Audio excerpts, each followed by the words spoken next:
ب2 بيضة بس وبأسهل طريقة تحضير هنعمل 18 قطعة من الجاتوه القمر اللي أنتِ شايفاه قدامِك ده، تقولي ده شكله متعوب عليه وهو في الآخر سهل وبسيط، يعني لو أول مرة تدخلي المطبخ وتعملي كيكة خالص هينجح معاكِ الجاتوه القمر ده. تعالوا نشوف حضرناه إزاي مع بعض. في بولة كده هانزل بحبتين 2 من البيض، عليهم كوباية من السكر وعليهم كيس من الفانيليا، وتقدري تعملي الخطوة دي في الخلاط بكل سهولة. أنا هاشتغل بالمضرب الكهربائي، هاضربهم كويس جدًا بالشكل اللي أنتِ شايفاه ده لحد ما القوام يبقى ناعم معايا، وهاضيف عليهم نُص كوباية من الزيت وكوباية من الحليب الدافي. برضه كل الحاجات دي تقدري تعمليها في الخلاط، هاضربهم كويس جدًا مع بعض، وبعدين هابدأ أضيف عليهم كوبايتين من الدقيق بالشكل اللي أنتِ شايفاه ده.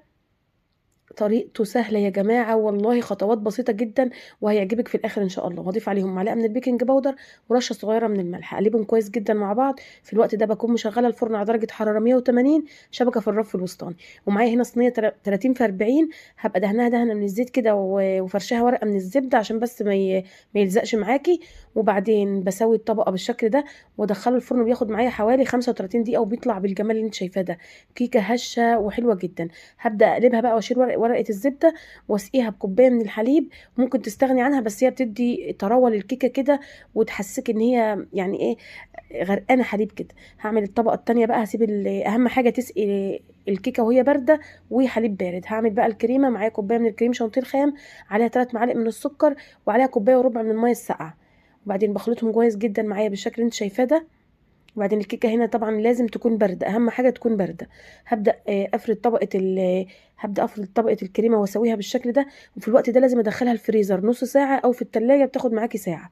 دي خطوة مهمة جدًا. هاعمل الطبقة التالتة بقى، معايا كوباية من المَيّة العادية خالص، عليها كيس من جيلي المانجا، ممكن تستخدمي جيلي فراولة أو أناناس أو كيوي، تفاح، أي حاجة.